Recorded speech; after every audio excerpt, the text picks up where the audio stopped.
দর্শক আসসালামু আলাইকুম, আপনাদের স্বাগত জানাচ্ছি সপ্তাহের আলোচিত বিষয় নিয়ে বাংলা ভিশনের বিশেষ আয়োজন যে কথা বলতে চাই অনুষ্ঠানে। আপনাদের সঙ্গে আছি আমি জিয়া খান। দর্শক, আপনারা জানেন এই অনুষ্ঠানের মাধ্যমে আমরা সমসাময়িক বিভিন্ন বিষয় নিয়ে আলোচনা করে থাকি। আজ আমাদের আলোচনার বিষয় ঐক্যমত্য। আর এই বিষয়টা নিয়ে আলোচনার জন্য আমার সঙ্গে স্টুডিওতে উপস্থিত রয়েছেন দুজন অতিথি। তারা হলেন ডক্টর এম মুজিবুর রহমান, দপ্তর সম্পাদক, যুক্তরাজ্য বিএনপি, এবং শরীফুজ্জামান শরীফ, সাবেক সভাপতি, বাংলাদেশ ছাত্র ইউনিয়ন। আপনাদের দুজনকে স্বাগত জানাচ্ছি। দর্শক, জুলাই গণ অভ্যুত্থানের ঘোষণাপত্রের খসড়া নিয়ে গতকাল বৃহস্পতিবার বিভিন্ন রাজনৈতিক দলের নেতাদের সাথে বৈঠক করেন প্রধান উপদেষ্টা ডক্টর মোহাম্মদ ইউনূস। তিনি বলেছেন, একতায় অন্তর্বর্তী সরকারের সৃষ্টি, একতাতেই সরকারের শক্তি। ঐক্যবদ্ধভাবে জুলাই ঘোষণাপত্র দিতে না পারলে উদ্দেশ্য ব্যাহত হবে। আলোচনার শুরুতে আমি ডক্টর এম মুজিবুর রহমান তার কাছে যাব। এই সর্বদলীয় যে বৈঠক হয়েছে সেখানে আপনাদের প্রতিনিধি ছিলেন স্থায়ী কমিটির সদস্য সালাউদ্দিন আহমেদ, উনি সেখানে ছিলেন এবং সেখানে তিনি একটি বিষয় নিয়ে আসছেন এই ঘোষণাপত্রের ক্ষেত্রে, যে দেরিতে 5 মাস পর এসে এই ঘোষণাপত্র দেওয়ার দরকারটা কি, এই বিষয়টা নিয়ে এসছেন। তো আপনার কাছে জানতে চাই যে বিএনপির পক্ষ থেকে এখানে অংশগ্রহণ করলে এবং এই ধরনের প্রস্তাব, এই যে 5 মাস পরের যে বিষয়টা আসলো, এটা আসলে কেন, মানে এই ঘোষণাপত্রের ক্ষেত্রে? ধন্যবাদ আপনাকে। যে কথা বলতে চাই, অনুষ্ঠান যাদের দর্শক শ্রোতা সবাইকে সালাম শুভেচ্ছা। আমরা তো মনে করি 5 আগস্টের যে গণ অভ্যুত্থান, ছাত্র জনতার যে স্বতঃস্ফূর্ত এবং বুলেটের সামনে যে গণ অভ্যুত্থান ছিল, এটা একটা সফলতা। আমাদেরকে প্রশ্ন করতে হবে। কোনো বিষয়ে তো এমনি যে একটা কেউ বলল আর আমরা বাধ্য হয়ে শুনলাম, আমি মনে করি সবার ক্ষেত্রে এটা কোনো কিছু হলে তার জন্য আমার প্রশ্ন রেজ করতে হবে। এটা কেন হলো, কিভাবে হলো এবং কি তার উপকারিতা। আমার মনে হয় স্থায়ী কমিটির সদস্য জনাব আমাদের যে উনি যে মিটিংয়ে ছিলেন, উনি এটা প্রশ্ন রেজ করছেন এবং এটাই যৌক্তিক। এবং সালাউদ্দিন আহমেদ যেটা বলছেন যে রাজনৈতিক সংস্কৃতির মাধ্যমে আমাদের ঘোষণাপত্র বলি, অন্য কিছু যে পরিবর্তন বলি, তার বাস্তবায়ন করতে হবে এবং এটাই আমি মনে করি যৌক্তিক। কারণ যদি এটা প্রথম দিকে আলোচনা না করে, দেখেন একটা জিনিস হলো কি, আমরা সংবিধান সংস্কার বলি, রাষ্ট্র সংস্কার বলি, নির্বাচন কমিশন সংস্কার বলি, সব কিছুতে কেন জানি গত কয়েক মাস ধরে এটা বলতে আমি বলবো বাড়িয়ে বলা হবে না, এই সরকারের প্রতি সবার একটা সমর্থন রয়েছে এবং আমাদের বিএনপির ভারপ্রাপ্ত চেয়ারম্যান বারবার বলেছেন এই সরকারকে ব্যর্থ হতে দেওয়া যাবে না। কিন্তু যদি এই সরকারের নিত্য নৈমিত্তিক যে ব্যাপারগুলো আছে এগুলোকে পাশ কাটিয়ে কোনো কারণে থিওরিটিক্যাল জিনিসগুলো নিয়েই বেশি আমরা চর্বণ করতে দেখি, অথবা কাউকে টার্গেট করে, আমি বলছি না ওনারা করছেন, যদি কাউকে টার্গেট করে কোনো কিছু করতে যান তখন কিন্তু প্রশ্ন আসতেই পারে। তা আমি বলতেছি না ঘোষণাপত্রের ক্ষেত্রে কাউকে টার্গেট করে অথবা কারো সুবিধা দেওয়ার জন্য, কিন্তু অ্যাটলিস্ট আমাদের মাননীয় চিফ অ্যাডভাইজার উনি যে বক্তব্য দিয়েছেন সেটা মনে করি সবার জন্য আমাদের খুবই সুখকর এবং ভালো, যে সবাইকে সাথে নিয়েই ঘোষণাপত্র আপনার যে ধরনের একটা ঘোষণাপত্র আসুক এবং তাড়াহুড়া না করে সবার সাথে ঐক্যমত্যের ভিত্তিতে এই ধরনের একটা ঘোষণাপত্র আসা উচিত। এবং আমি মনে করি এই ধরনের ঘোষণাপত্র বলি, অন্য সংস্কার করেন, সবটার মূলে হচ্ছে কোনো জনপ্রতিনিধির মাধ্যমে একটা নির্বাচিত সরকার। আমরা যদি ওদিকে আগ বাড়তে না পারি তাহলে কিন্তু অন্যান্য বিষয় নিয়ে, ছোট ছোট বিষয় নিয়ে দ্বিমত হবে। দ্বিমত থাকাটা অযৌক্তিক না, কিন্তু এই দ্বিমত যাতে কোনোভাবেই ফেসিবাদের যে ধরনের উত্থানকে সহায়তা করে এদিকে আমরা না যাই। যতটুকু পারা যায় দ্বিমতগুলোকে পাশ কাটিয়ে যে বিষয়গুলো আমরা ঐক্যমত পোষণ করতে পারি সেদিকে আগ বাড়িয়ে সাথে সাথে একটা যে নির্বাচিত প্রতিনিধির কাছে আমরা সরকারের ক্ষমতা হস্তান্তর এদিকে যদি আগ বাড়ায় তাহলে আমাদের মনে হয় ভবিষ্যতে গ্রাজুয়ালি একটা সুন্দর এবং সংস্কার, রাষ্ট্রীয় সংস্কারের মাধ্যমে, সংবিধান সংস্কারের মাধ্যমে আমরা একটা সুন্দর কাঠামোতে উপনীত হতে পারবো। ধন্যবাদ ডক্টর এম মুজিবুর রহমান। শরীফ ভাই, এই ঘোষণাপত্রের মাধ্যমে ঐক্যবদ্ধ থাকার বিষয়টি সামনে চলে আসছে সব রাজনৈতিক দলের। খসড়া ঘোষণাপত্রের যে বিষয়, কালকে আমরা সর্বদলীয় বৈঠক দেখলাম এবং সেখানে সবাই একমত যে ঐক্যবদ্ধ থাকার বিষয়। তাহলে এই ঘোষণাপত্রের মাধ্যমে এই ঐক্যবদ্ধ থাকা আসলে কতটা সম্ভব, এটাকে সামনে করে? আপনাকে ধন্যবাদ, দর্শক শ্রোতাদেরকে ধন্যবাদ, আমার সাথে আলোচকের শুভেচ্ছা। 5ই আগস্টের পরিবর্তন নিয়ে নতুন করে কোনো কিছু বলার প্রয়োজন নেই, কারণ ইতিমধ্যেই দেশের এবং দেশের বাইরে সবাই এই পরিবর্তনের কারণ, আকাঙ্ক্ষা, এই জায়গাগুলো সবাই জানে এবং বহুবার বলা হয়েছে। আমরা এই পরিবর্তনটাকে একটা অর্থবহ পরিবর্তন চাই এবং কেবলমাত্র শেখ হাসিনার চলে যাওয়া অথবা আওয়ামী লীগের ক্ষমতার থেকে চলে যাওয়ায় আমরা সন্তুষ্ট থাকতে চাই না। আমরা মনে করি যে আমাদের সামনে একটা নতুন সম্ভাবনা তৈরি হয়েছে। সেই সম্ভাবনাকে কাজে লাগাতে হলে আমাদের এখানে পলিটিক্যাল একটা ডেমোক্রেটিক সিস্টেমে ফিরে যাওয়া দরকার। আমাদের এই জায়গাটা একটা নির্বাচিত সরকারের কাছে ফিরে যাওয়া দরকার। তবে সেই নির্বাচিত সরকার অতীতের কতগুলো ধারাবাহিকতার যাতে পুনরাবৃত্তি না ঘটায়, তার জন্য সমাজ, রাজনীতি, অর্থনীতি, বিভিন্ন জায়গায় কতগুলো পরিবর্তন আনাও দরকার। এবং সেই পরিবর্তনের জন্য আমরা গত 15 বছর যে লড়াইগুলো করেছি। গতকালকের যে বৈঠকটি হয়েছে এটিকে আমি কোনোভাবে সর্বদলীয় বৈঠক বলবো না, কারণ আপনি জানেন যে বিএনপির সমমনা বেশ কতগুলো রাজনৈতিক দল তারা অংশগ্রহণ করেনি। আমি যে রাজনৈতিক দলটিকে সমর্থন করি, বাংলাদেশের কমিউনিস্ট পার্টি, আমরা সেখানে যাইনি। এবং এই না যাওয়াটা নীতিগত না, কারণ তাদের ব্যবস্থাপনার যে ত্রুটি এবং এই গণ অভ্যুত্থানের যে অন্যান্য স্টেক হোল্ডারদেরকে অনার করার ক্ষেত্রে এক ধরনের কার্পণ্য।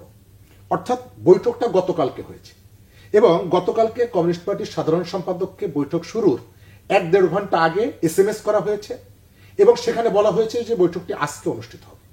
অর্থাৎ এর ভেতর থেকে অব্যবস্থাপনার জায়গাটা আপনি পরিষ্কার বুঝতে পারেন। এই কাজগুলো কেন হচ্ছে? এই কাজগুলো হচ্ছে, আমি দেখতে পাচ্ছি যে সরকার সম্ভবত একাধিক এজেন্ডা তার মনের মধ্যে সেট করে ফেলেছে, যে এজেন্ডাগুলোকে আমার যে পরিবর্তনের যে সুযোগটা, আকাঙ্ক্ষাটা, সেই আকাঙ্ক্ষাটাকে ডাইভার্ট করে নিয়ে যাচ্ছে। কোনো কোনো জায়গায় আমরা দেখতে পাচ্ছি যে খুব পরিকল্পিতভাবে মুক্তিযুদ্ধর কাউন্টার হিসাবে 24কে একেবারে সেট করার একটা প্রবণতা আছে। আপনার বিভিন্ন বিষয়, আমরা 71 সালে যে যুদ্ধটা করে স্বাধীন হয়েছিলাম, তারপরে যে সম্ভাবনাগুলো সেই সময় সরকারের কারণে আমরা কাজে লাগাতে পারিনি। 90 সালে আমাদের যে পরিবর্তনের আকাঙ্ক্ষা এবং গণ অভ্যুত্থান, পরবর্তীকালে সংকীর্ণ রাজনীতির কারণে সেটিকে আমরা কাজে লাগাতে পারিনি। সেই কারণে আমরা খুব সচেতনভাবে বলি যে এবার যাতে আমাদের মনের মধ্যে এমন কোনো সংকীর্ণতা না থাকে, আমাদের স্পিরিট থেকে যাতে আমরা দূরে সরে না যাই এবং এর সঙ্গে অন্য হিডেন কোনো এজেন্ডা আমরা যাতে এর সাথে অ্যাড করে না দেই, যুক্ত করে না দেই, সংযুক্ত না করি। মানে এজেন্ডাগুলো কি রকম? আমার এজেন্ডার জায়গাটা আমি আসছি আপনাকে। আমরা দেখতে পাচ্ছি যে কতগুলো শহরের মানুষের ইস্যুকে বারবার আপনি টার্গেট করছেন এবং সেটাকে অ্যাড্রেস করছেন। প্রান্তিক মানুষের যে জীবন জীবিকার যে সংকট, সেই সংকটগুলোর দিকে আমাদের খুব একটা মনোযোগ নেই। আপনি সেটি দ্রব্যমূল্য বলেন, আপনি আইন শৃঙ্খলার জায়গাটা বলেন। আমি এই অনুষ্ঠানে আসার আগে এক ভদ্রলোক আমাকে SMS করে জানালেন যে তারা কমিউনিটি ক্লিনিকের কর্মচারী, প্রায় 15,000 কর্মচারী, তাদেরকে 6 মাস ধরে বেতন দেওয়া হচ্ছে না। তাদের অপরাধটা কি? তারা এই নিয়োগটি পেয়েছিলেন আওয়ামী লীগের শাসনামলে। তো এখানকার একজন সরকারি চাকরি যদি করেন, যে কোনো একটা সরকারের সময় তিনি চাকরিটা পেতেই পারেন। তো তিনি সরকার পরিবর্তন হলে আপনি তাদেরকে পেটে লাথি মেরে বের করে দিবেন? এটা মানবিক না। আপনি যদি এই মানুষগুলোকে রাজনৈতিক বিবেচনায় আপনি তাদের বিরুদ্ধে এরকমের কঠোর একটা জায়গায় চলে যান এবং দেখা যাচ্ছে যে মানুষের চাকরি খেয়ে দেওয়ার একটা অদম্য স্পৃহা, কোনো কিছু হলে চাকরি খেয়ে ফেলা, এরা বুঝতে পারেন না যে একজন মানুষের একটা চাকরি শুধু ওই মানুষটার একটা পরিবার এবং অনেকগুলো মানুষের স্বপ্ন এর সাথে, জীবন জীবিকা এর সাথে, বেঁচে থাকা এর সাথে জড়িত। কিন্তু আমরা দেখতে পাচ্ছি আপনি একটু বাঁকা হয়ে হেঁটেছেন, আপনি ভাত খাওয়ার সময় একটু ভাত পড়েছে নিচে, আপনি চাকরি থেকে তাকে সাসপেন্ড করে দিচ্ছেন, চাকরি থেকে বের করে দিচ্ছেন। এই ঘটনার ভেতর থেকে গতকালকের যে বৈঠক, আমি মনে করি যে এই জায়গাগুলোতে, এই যে সরকারি স্বাস্থ্য কর্মচারীদের কথা বললাম, সরকারের নজর দেওয়া উচিত। আপনি এই জায়গাগুলোতে যদি আপনি অ্যাড্রেস না করেন, তাহলে কোনো পরিবর্তন, কোনো ডিক্লারেশন, কোনো ধরনের আপনার সাস্টেনেবল হবে না। এই যে ঐক্যের ভেতর থেকে, কালকের বৈঠকের ভেতর থেকে যে ইউনিটি আমি দেখতে পাচ্ছি, যে আপনাদের ওই যে নানা রকমের এজেন্ডা, এই ইউনিটিকে বাধাগ্রস্ত করেছে। আজ থেকে 5 মাস আগে যে রাজনৈতিক দলগুলো কাঁধে কাঁধ মিলিয়ে, তার মানে কি শরীফ ভাই, যেমন এলডিপি সিপিবি সহ যেই দলগুলা বৈঠকে অংশগ্রহণ করেনি, এই যে অংশগ্রহণ না করা এই যে রাজনৈতিক দলগুলো, এতে করে কি ওই ঐক্যের যে বিষয়টা সামনে আসতেছে, তাহলে কি ঐক্য কি সম্ভব এখন বাদ দিয়ে? ঐক্যের জায়গাটা আমরা এখনো চাই। গতকালকে আপনি সালাউদ্দিন সাহেবের স্টেটমেন্টটা যদি দেখেন, তিনি বারবার গুরুত্ব দিচ্ছিলেন যে আমাদের ইউনিটিটাকে ধরে রাখতে হবে। তবে ইউনিটিটাকে যদি ধরে রাখতে হয়, তাহলে আপনাকে অবশ্যই খেয়াল রাখতে হবে যে ইউনিটি ভেঙে যেতে পারে কোন কোন জায়গায়। আমরা যেটা দেখতে পাচ্ছি, এবং আমরা ইতিমধ্যেই সোশ্যাল মিডিয়া বিভিন্ন জায়গায় বলা হয়েছে যে আপনি মুক্তিযুদ্ধের কাউন্টার এটাকে এস্টাবলিশ করার একটা প্রবণতা আছে। আপনার এটা অস্বীকার করব না যে বাংলাদেশের মুক্তিযুদ্ধ তো সবকিছুর ঊর্ধ্বে, সব থেকে বড়। মুক্তিযুদ্ধে বাংলাদেশের শ্রেণী পেশার নানা শ্রেণীর মানুষের অবদান আছে। মুক্তিযুদ্ধকে আওয়ামী লীগ তার রাজনৈতিক কাজে ব্যবহার করেছে, কিন্তু এই রাজনৈতিক কাজে ব্যবহার করার কারণে আপনি বীরশ্রেষ্ঠদেরকে কি অস্বীকার করতে পারবেন? নিশ্চয়ই না। তারা কি আওয়ামী লীগের মুক্তিযুদ্ধকে আওয়ামী লীগের দলীয়করণ করার কারণে তার জন্য তার কোনো দায় দায়িত্ব আছে? না। আমাদের সেক্টর কমান্ডাররা কি এটার জন্য দায়ী? না। আপনি ঢাকা শহরে যে ক্র্যাক প্লাটুনটা ছিল মুক্তিযুদ্ধের সময়, সেই সময়কালে আজম খান, সাদেক হোসেন খোকা বা অন্যান্য যারা ছিলেন, তারা তো আওয়ামী লীগ করেননি। তাদের অবদানকে আপনি অস্বীকার করবেন?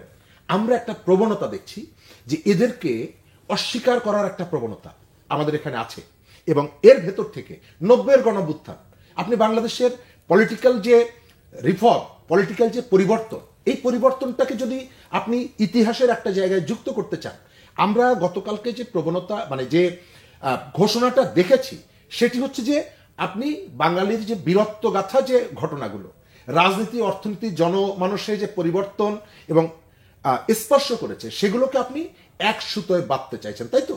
তো এক সুতোয় যদি বাঁধতে চান, তাহলে 90-এর গণঅভ্যুত্থানকে আপনি অস্বীকার করতে পারবেন? এটা কি সম্ভব?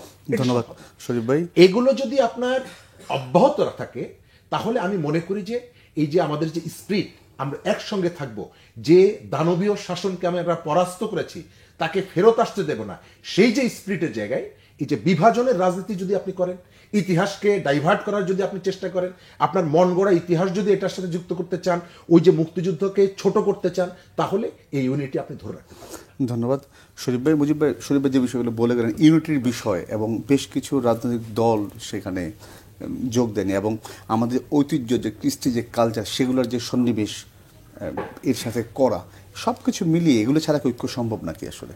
ডেফিনেটলি এগুলো সম্ভব হবে না। কিন্তু একটা জিনিস আমি বলি, ভাই যেটা বলছেন, আমি মনে করি এটা হচ্ছে ধরেন প্রসিডিউরাল এরর থাকতে পারে, এটা প্রসেসের ভিতরে কোনো ভুল ভ্রান্তি থাকতেই পারে।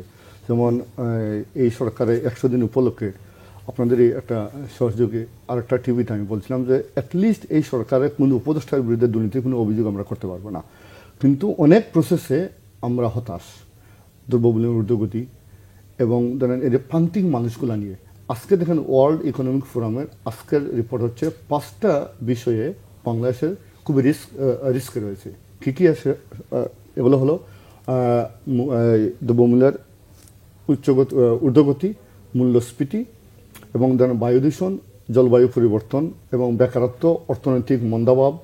এই বিষয়গুলা যেগুলোকে মানুষকে টাচ করে, আমরা যদি ওই যে ভাই যেটা বললেন, শহুরে কিছু মানুষদের ধরেন বলেন তত্ত্বগত চর্বিত চর্মন, এইগুলা নিয়ে আমরা কথা বলতে শুরু করলাম। প্রতিটা টেলিভিশনে দেখবেন সংবিধান, রাষ্ট্র সংস্কার, নির্বাচন সংস্কার, এগুলো ঠিকই আছে, কিন্তু যদি সম্পূর্ণ ওয়েটটা শুধু আমরা এই কিছু মতো তাত্ত্বিক বিষয়ে কথা বলি আর প্রান্তিক মানুষের কোনো পরিবর্তন না দেখি, তাহলে কিন্তু এই ফেসিবাদ যেরকম উন্নয়নের বয়ান তৈরি করেছিল, মুক্তিযুদ্ধ চেতনার নামে আমাদেরকে একটা ওদের ব্যক্তিগত ন্যারেটিভ খাওয়ানোর চেষ্টা করছে, এবং সংখ্যালঘু নির্যাতনের নামে ওনারা পার্শ্ববর্তী দেশের উপরে বাংলাদেশকে একটা কী বলবো, এটা অস্ত্র হাতিয়ার হিসেবে দিয়ে দিচ্ছিল, যাতে আমাদের উপর ওরা মানে খবরদারি করতে পারে। ওনাদের যে মেইন ন্যারেটিভ থিংটা ছিল ফেসিবাদের, উন্নয়ন এবং উন্নয়ন যেটা বলি, মুক্তিযুদ্ধ চেতনা এবং সংখ্যালঘু নির্যাতন, এই তিনটার বিপরীতে যদি আমাদের ঐক্যবদ্ধভাবে লড়তে হয়, তাহলে কিন্তু আমাদের প্রান্তিক মানুষের যে সমস্যাগুলোকে অ্যাড্রেস না করলে, কারণ আজকে দেখেন আমি সংবিধানের বিভিন্ন সংস্কার বললাম, আমরা কিন্তু সংবিধান সংস্কারের বিরুদ্ধে না। আপনি জানেন বিএনপি কিন্তু 31 দফা কর্মসূচি এই সরকারের ইভেন 1.5 বছর আগে কিন্তু ঘোষণা করেছে, এবং তাহার আগেও 2030 ভিশন ম্যাডাম খালেদা জিয়া যখন দিয়েছিলেন, তো সবগুলোতে এবার কিন্তু সংবিধান রাষ্ট্র সংস্কারে বিএনপি তার সর্বোচ্চভাবে সহযোগিতা করেছে এবং করে যাবে। কিন্তু তার মানে নয়, আমরা কেন বলছি এই সরকার যদি বেশি দিন ক্ষমতায় থেকে এই বিভিন্ন প্রান্তিক মানুষগুলোর বিষয়গুলোকে অ্যাড্রেস করতে না পারে, তাহলে কোনো ধরনের ভুল বুঝাবুঝির মাধ্যমে মানুষের মনোজগতে যাতে এই ধারণাটা না আসে যে আমরা আগে ভালো ছিলাম। আমরা অবশ্যই আগে ভালো ছিলাম না, যারা বলবে ভালো ছিলাম আমরা মনে করি ডিরেক্টলি হোক ইনডাইরেক্টলি হোক ওরা ফেসিবাদের দূষর। তবে একটা হতে পারে, যারা নিউট্রাল তারা কিন্তু যখন তার যে সমস্যাগুলো আছে এই সমস্যাগুলো যখন দেখবে অ্যাড্রেস করা হচ্ছে না, তখন হতাশা থেকে অথবা আকাঙ্ক্ষার বিপরীতে কাজ করলে সে হয়তো বাধ্য হবে বলতে আমরা হয়তো আগে বিভিন্ন ক্ষেত্রে ভালো ছিলাম। তো এই বিষয়টাকে অ্যাড্রেস করার মাধ্যমে আমরা মনে করি ঐক্য দেখেন, আমাদের কিন্তু ডেমোক্রেসিতে সবাই একমত হওয়ার কোনো অবকাশ নেই, দরকারও নেই। কারণ আমরা যদি দেখি 51%, 49%, আমরা ডেমোক্রেটিক সিস্টেমটা হচ্ছে আমরা বিভিন্ন ধরনের বৈচিত্র্যের মধ্যে আমাদের ঐক্য খুঁজতে হবে। আমরা শুধুমাত্র আমার একটা বক্তব্য দিলাম এটাই সবাইকে মানতে হবে। এখন ইদানিং কিনদানি আমাদের যারা ফেসিবাদের বিরুদ্ধে যারা আন্দোলন করেছেন তাদেরও কেউ ঠেগের রাজনীতি, যেটা আওয়ামী লীগ বা ফেসিবাদীরা করতো, ঠেগের বিরুদ্ধে মানে ঠেগ দিয়ে দেওয়া কাউকে, যে এরা হচ্ছে আগের সরকারের মতো বা আগের মতো লুটতরাজ, আগের মতো চাঁদাবাজ, কেন জানি একটা ঠেগের সংস্কৃতি আমরা করতে চাইছি। আমরা মনে করি এই ঠেগের সংস্কৃতি বাদ দিয়ে, যেহেতু এই সরকারের আরেকটা ভালো দিকে বলি, অ্যাটলিস্ট কোনো কিছু হলে ওরা সবাইকে ডাকছেন, সবাইকে ডেকে কথা বলছেন, কিন্তু কথাই বলছেন বাস্তবে আমি যদি বলি কোনো আমরা এটা যে একটা ফলপ্রসূ আলোচনা ওটা দেখছি না। আজকে দেখেন সংবিধান নিয়ে ওনারা ডাকেন, 15 আগস্ট ছুটি নিয়ে ডাকেন, কিন্তু দ্রব্যমূল্যের ঊর্ধ্বগতি, বাংলাদেশের জলবায়ু পরিবর্তন, প্রান্তিক মানুষগুলো যেগুলো প্রয়োজন, এটা নিয়ে কোনো একটা ঐকমতের আলোচনা আমরা দেখি না। ঐকমত হয়তো হবো না, কিন্তু এই জিনিসগুলো যদি আলোচনা না করি তখন হবে কি, মানুষ যখন তত্ত্বগত আলোচনার দিকে আমরা বেশি যদি মনোযোগ দেই, কিন্তু এটাকে আমি ভুল বার্তা দিতে চাই না যে আমরা তত্ত্বগত বা সংবিধান রাষ্ট্র সংস্কার এগুলার বাইরে না, কিন্তু আপনাকে সবগুলা সাধারণ জনগণকে যেগুলা স্পর্শ করে সেই বিষয়গুলোকে আমরা অ্যাড্রেস করা উচিত। আর মিডিয়ার প্রতি আমার আবেদন, যেহেতু আমরা বাইরে থাকি, কারণ আমরা দেখছি কোনো একটা শোতে শুধুমাত্র একটা টপিক আলোচনা হয় না, অথবা একদিন একটা বিষয় আলোচনা করলাম। আজকে ঢাকা শহরে আমি তো দেখি সভ্যভাবে কোনো একটা ভালো কাজ করার কোনো পরিবেশই নেই, কেউ নাই। একটা কাজ শুরু করলেন 10টার দিকে, আপনি দেখেন ট্রাফিকের কারণে অন্য একটা কাজ করা, একদিনে একটা কাজ করা যায়। তাহলে এটা যদি আমরা অ্যাড্রেস না করি, এটা কিন্তু এত বড় রকেট সায়েন্স না, এটা সমাধান করা এত অসম্ভব কিছু না। কিন্তু আমার তো মনে হয় কোনো একটা মিডিয়া বলি অথবা ইলেকট্রনিক প্রিন্ট মিডিয়াতে আমরা যদি এগুলোর থেকে বের হওয়ার জন্য আলাপ আলোচনা করলে হবে কি, তার একটা সমাধান বের হবে। এই সমাধান একটা ওয়ে আউট করলে তখন কিন্তু যারা দায়িত্বে আছেন ওনাদেরও মানে হেল্প হবে এই সমস্যাটা আমরা সমাধান করতে পারি কীভাবে। তো আমি আহ্বান জানাবো এই তত্ত্বগত রাষ্ট্র সংস্কার, সংবিধান সংস্কারের পাশাপাশি মানুষকে, সাধারণ জনগণকে যে বিষয়গুলো স্পর্শ করে এই বিষয়গুলো নিয়ে যেন মিডিয়ার বা এই বন্ধু যারা আছেন ওনারা যদি অ্যাড্রেস করেন, তখন জনগণও মনে করবে যে আমাদের বিষয়গুলো আলোচিত হচ্ছে। ধন্যবাদ। দর্শক, যে কথা বলতে চাই অনুষ্ঠান নিচে ছোট্ট একটা বিরতি, সঙ্গে থাকুন।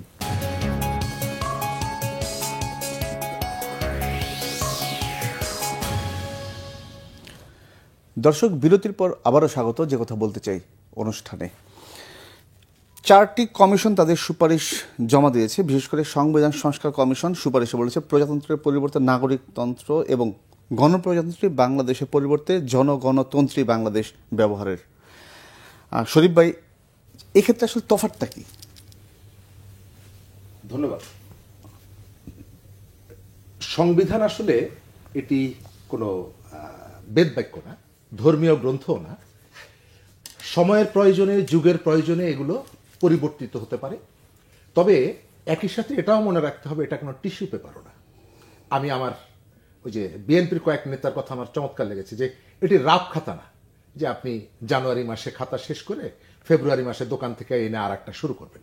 কিন্তু আমরা আমাদের চিন্তার মধ্যে কতগুলো এক্সপ্রেশন দিচ্ছি যে সংবিধানটাকে এক রকমের রাফ খাতার মতো ব্যবহার করা বা এইভাবে ট্রিট করার একটা প্রবণতা আছে। আপনি যে পরিবর্তনের জন্য সংস্কার কমিশনের যারা দায়িত্ব গ্রহণ করেছেন, পালন করেছেন, আমি প্রথমে তাদেরকে অ্যাপ্রিসিয়েট করি যে এরকমের একটা পরিস্থিতিতে তারা এরকমের একটা চ্যালেঞ্জিং কাজ তারা করেছেন। যদিও আমরা তার জন্য তাদেরকে একেবারে বিনা পয়সায় খাটানো হয় না, এটা আমরা জানি আর কি।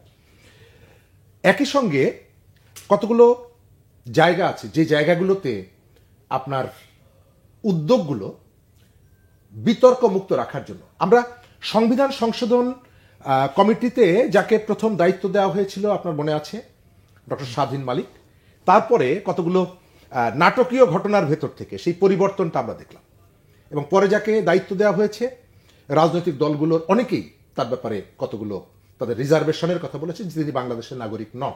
এবং এই গণ অভ্যুত্থানের যারা স্টেক হোল্ডার যারা এবং খুব মানে গুরুত্বপূর্ণ স্টেক হোল্ডার যারা, তাদের একজন ডক্টর পিনাকি ভট্টাচার্য, তিনিও দেখলাম যে এই বিষয়টি নিয়ে তারা খুব আপত্তি করেছেন যে এই কাজটি না করলেই ভালো হতো। এবং আমিও মনে করি যে কতগুলো জায়গা আছে যে জায়গাগুলোকে আপনাকে একটু বিতর্কের ঊর্ধ্বে রাখতে হয়, আবেগ ইমোশনের কতগুলো জায়গা থাকতে হয়। এই যে পরিবর্তনটা, এটি তো ইতিহাসের অংশ হয়ে যাবে। তো ওই ইতিহাসে লেখা থাকবে যে আমার দেশের কেউটা আমেরিকার পাসপোর্ট হোল্ডার একজনকে আমি এই কাজটি দিয়েছিলাম, রাইট? আপনি বলতে পারেন যে আমরা কনসালটেন্ট নিয়োগ করেছি, সেটি বলতে পারতেন, আমাদের বিভিন্ন জায়গায় কনসালটেন্ট আছে। তবে কতগুলো জায়গাকে আপনাকে এগুলো টাসি বিষয়, একটা দেশের সংবিধান এটি ছেলে খেলার বিষয় না। এক, দ্বিতীয় জায়গাটা হচ্ছে যে তাদের, আমি পদ্ধতিগত জায়গাটা বলছি। দ্বিতীয়ত হচ্ছে তারা কতগুলো সুপারিশ নিয়ে এসেছে, এবং যে সুপারিশগুলো নিয়ে এসেছে আমাদের যে ঐক্যবদ্ধ থাকার যে স্পিরিট আমি দেখতে পাচ্ছি, সেই স্পিরিটটাকে নানাভাবে হ্যাম্পার করবে, বিভক্ত করবে। এবং ইতিমধ্যেই সংবিধানের কতগুলো বেসিক জায়গা, এবং এই যে সংবিধানটা, এটা তো মুক্তিযুদ্ধের ভেতর থেকে এই সংবিধান, এখানে আমরা এসেছিলাম।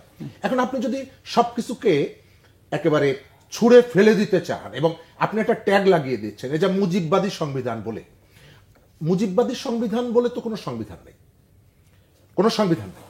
আমি ওই কথাটা আবার বলি, আওয়ামী লীগের যে দুষ্কর্ম, আমি এই শব্দটাই ব্যবহার করব, আওয়ামী লীগের দুষ্কর্মের দায় আপনি মুক্তিযুদ্ধের উপরে চাপানোর যে প্রবণতা, যে চেষ্টা, এটি কোনো রাজনৈতিক দল এটি গ্রহণ করবে না। বাংলাদেশের এখন সব থেকে বড় বৃহৎ যে রাজনৈতিক দলটি বিএনপি, তার প্রতিষ্ঠাতা একজন স্বনামখ্যাত মুক্তিযোদ্ধা, স্বনামখ্যাত মুক্তিযোদ্ধা এবং নেতৃত্ব দিয়েছেন যুদ্ধে। তো আপনি তাকেও এর ভেতর থেকে বিতর্কিত করে ফেলবেন। বাংলাদেশে অনেক মুক্তিযোদ্ধা আছে যারা কোনো রাজনৈতিক দলের সাথে যুক্ত না, আপনি তাদেরকে একটা জায়গায় নিয়ে যাওয়ার চেষ্টা করবেন, একটা পোলে ঠেলে দেওয়া, এটা কোনোভাবেই ভালো হবে না। এর ভেতর থেকে আমি দেখতে পাই যে খুব পরিকল্পিতভাবে ৭১-এর যুদ্ধটাকে ছোট করে দেখার একটা প্রবণতা আছে, এবং যারা সেই যুদ্ধে হেরেছেন তাদের মধ্যে এই প্রবণতাটা বেশি। ২৪-এর গণ অভ্যুত্থানকে প্যারালাল করা, দ্বিতীয় মুক্তিযুদ্ধ বলা, এবং এই বিষয়গুলোতে আমরা দেখছি পলিটিশিয়ানরা যারা মুক্তিযুদ্ধে সরাসরি অংশগ্রহণ করেছেন তারা কিন্তু তাদের আবেগের কথা বলছেন, তাদের উষ্মার কথা বলছেন, তারা প্রতিবাদ জানাচ্ছেন যে এটিকে ঠিক হবে না। যে সংস্কারের যে প্রস্তাবগুলো এসেছে, কতগুলো প্রস্তাব এটা আমি ইতিবাচক মনে করি। তবে কোনো কোনো জায়গায় আমি দেখতে পাচ্ছি যে এই সংস্কার কমিশন সিদ্ধান্তমূলক কতগুলো বিষয় চলে আসছে। আমি মনে করিয়ে দেই, কোনো বিষয়ে সিদ্ধান্ত নেওয়ার ক্ষমতা, এখতিয়ার তাদের নেই। আপনি যে বলছেন সংস্কার প্রস্তাব দেওয়ার সঙ্গে সঙ্গে সুপারিশগুলো নেওয়ার সময় যে ৬৯% মানুষ ওই স্থানীয় সরকারের আগে নির্বাচন চায়, এটি বলার অধিকার, এখতিয়ার আপনার নেই। কেন? এটি ইতিমধ্যে একটা রাজনৈতিক বিতর্ক তৈরি করেছে। আপনি একটা অংশ চাইছে যে জাতীয় নির্বাচনের আগে কতগুলো স্থানীয় সরকার নির্বাচন শেষ করে ফেলতে, এবং এর পেছনে একটা পলিটিক্যাল মোটিভ আছে। আপনি যখন সংস্কার কমিশনের দায়িত্ব নিয়ে এই কথাটিই বলছেন, অর্থাৎ তাদের কথার যে রিফ্লেকশনটা হচ্ছে, এর ভেতর থেকে আপনার যে সার্বজনীনতা, যে গ্রহণযোগ্যতা, যে নিরপেক্ষতা, এটি আপনি ক্ষুণ্ণ করছেন। এই কাজগুলো আমরা না করি। আমি আবার মনে করিয়ে দেই, আপনি মনে হয় আমাকে, আমার সময় মনে হয় শেষ, আমি মনে করিয়ে দেই ৭১ সালে আমরা একটা সুযোগ পেয়েছিলাম, সেটি ব্যর্থ করে দিয়েছি আমরা। ৯০ সালে সুযোগ পেয়েছিলাম, সেটিও ব্যর্থ হয়েছে। ২৪-এ আমরা যে সুযোগটা পেয়েছি আমাদের রাজনীতি, আমাদের সংবিধান, আমাদের আইন পরিবর্তন করার, যুগোপযোগী করার এবং জনমুখী করার, এই কাজটি করতে গিয়ে সরকার সেই প্রশংসনীয় উদ্যোগটা নিয়েছেন। কিন্তু মাঝপথে এসে কোনো পলিটিক্যাল এজেন্ডা যদি সেটিকে ডাইভার্ট করে নিয়ে যায়, অন্যদিকে নিয়ে যায়, নতুন কোনো ইস্যু এর মধ্যে যুক্ত করে, আপনার হিডেন কোনো এজেন্ডা অথবা পরাজয়ের কোনো গ্লানি এর ভেতর থেকে আপনি যদি মুছে ফেলার চেষ্টা করেন, তাহলে এই সুযোগটা আমরা আবার হাতছাড়া হবে, আমরা আবার বঞ্চিত হব। ধন্যবাদ শরীফুজ্জামান শরীফ ভাই। ডক্টর এম মুজিবুর রহমান নিশ্চয় কথা শুনছিলেন। আপনার কাছে প্রশ্ন হচ্ছে এই যে নতুন ইস্যু যুক্ত করা, বিভাজনের রাজনীতি যে ইঙ্গিত, যে কথাগুলো বলে, আপনি কি একমত এর সাথে? না, বিভাজনের রাজনীতি আমি বলবো না। দেখেন, সংবিধান অথবা রাষ্ট্র সংস্কার যে কমিশন যে রিপোর্টটা জমা দিয়েছে, বিএনপিটা বৃহৎ দল, ওনাদের আমাদের নেতৃস্থানীয় যারা আছেন দায়িত্বশীল, ওনারা নিশ্চয়ই ওনাদের বক্তব্য দিবেন। আমার মনে হয় আমার এই বক্তব্যগুলো আজকে যদি আমি যেটা বলবো এটা আমার ব্যক্তিগতভাবেই বলি, কারণ এখানে অফিসিয়ালি মাননীয় চিফ অ্যাডভাইজার উনি কিন্তু বলছেন যে এই কমিশনের রিপোর্টগুলো সম্পূর্ণ সবগুলো রিপোর্ট পাওয়ার পরেই পলিটিক্যাল পার্টিগুলোর সাথে উনি বসবেন, বসার পরে ওনাদের সাথে আলাপ আলোচনা করা, এটা একটা রিপোর্ট বা প্রস্তাবনা আমরা বলবো। এখন আমরা এই বিভিন্ন ফোরামে আমরা এই বিষয়ে আলোচনা করতে হবে, কিন্তু পলিটিক্যাল পার্টিগুলো যখন আমি একটা দল বিলংস করি, তাহলে আমাদের দলের থেকে যেগুলো আসবে সুচিন্তিত মতামত, ওটাই হচ্ছে আমাদের দলের অবস্থান।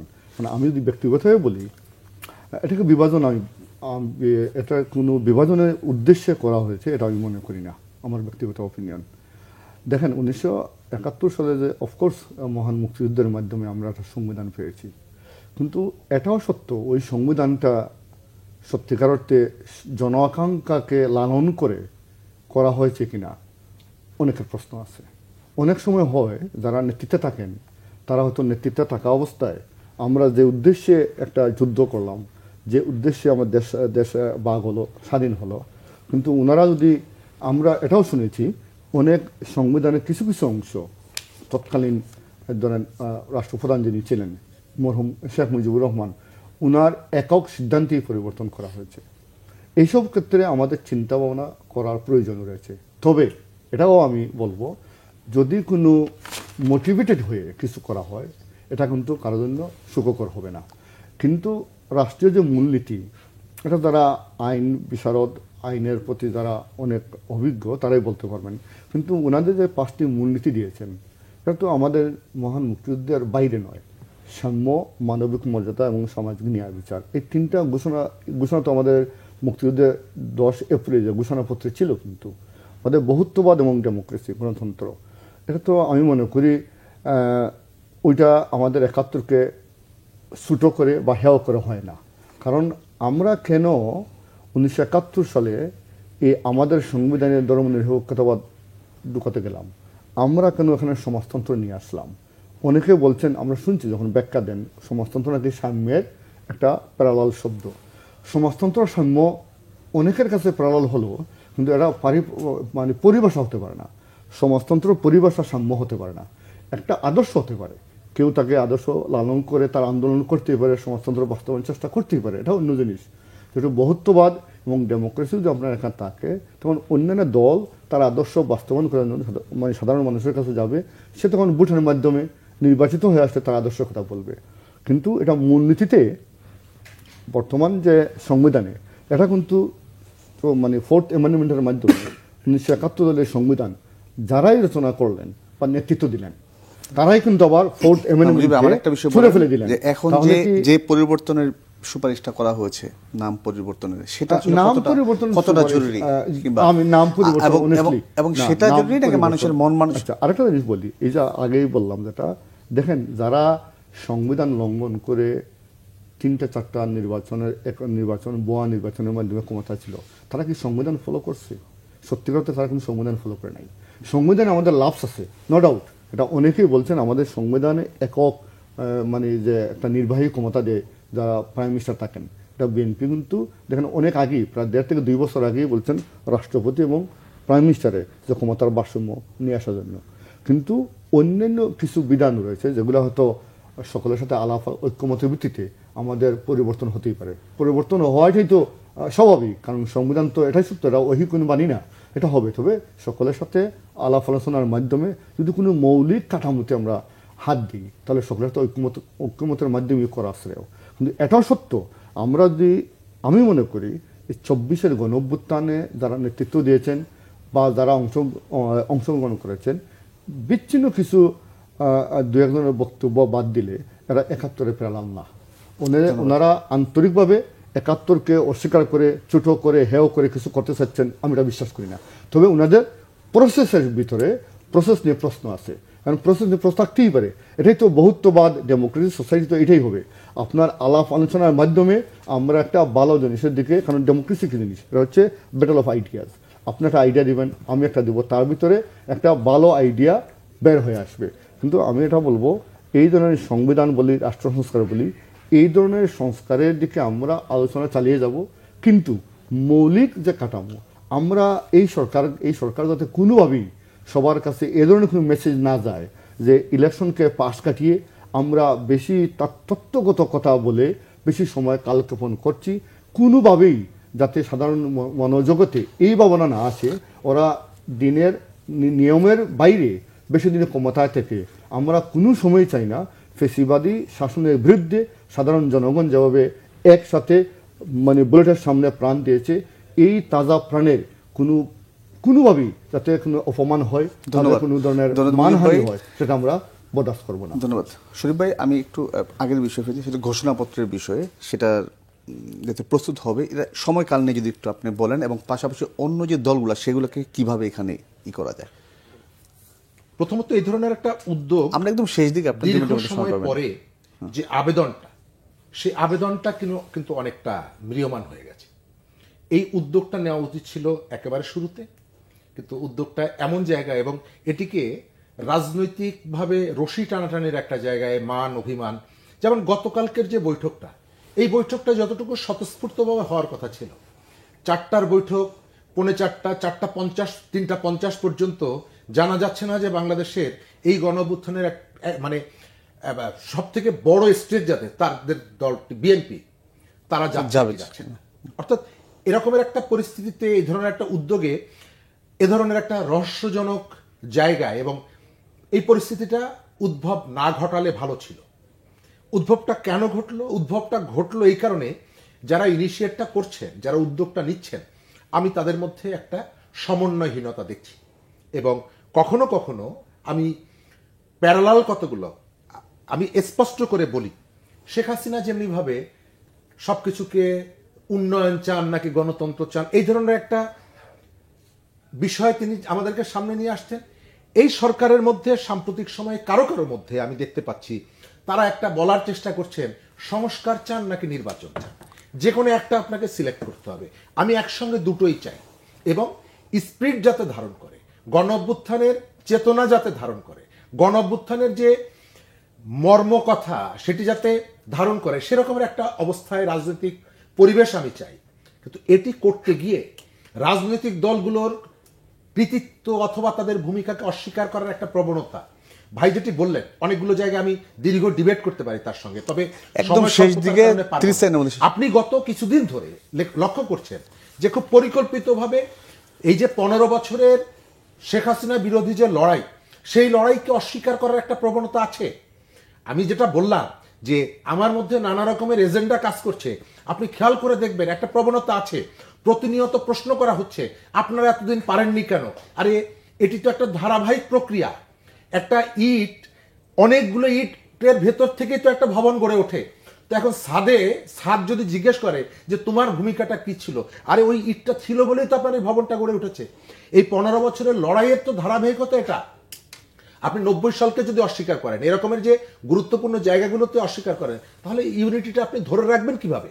এবং সাম্প্রতিক সময়ে বৈষম্য বিরোধী শিক্ষার্থীদের যে আন্দোলনটা, এই আন্দোলনের সঙ্গে আমাদের এখানকার যে ছাত্র সংগঠনগুলোর বিভাজনের জায়গাটা আপনি খেয়াল করেছেন, মিডিয়াতে দেখছেন তো প্রতিনিয়ত, এবং তাদের নানা রকমের কর্মকাণ্ডের কারণে ক্রমশই তারা একদিকে বিতর্কিত হয়ে পড়ছে। এবং এই প্রতিষ্ঠানটি এখন আর সার্বজনীন নেই।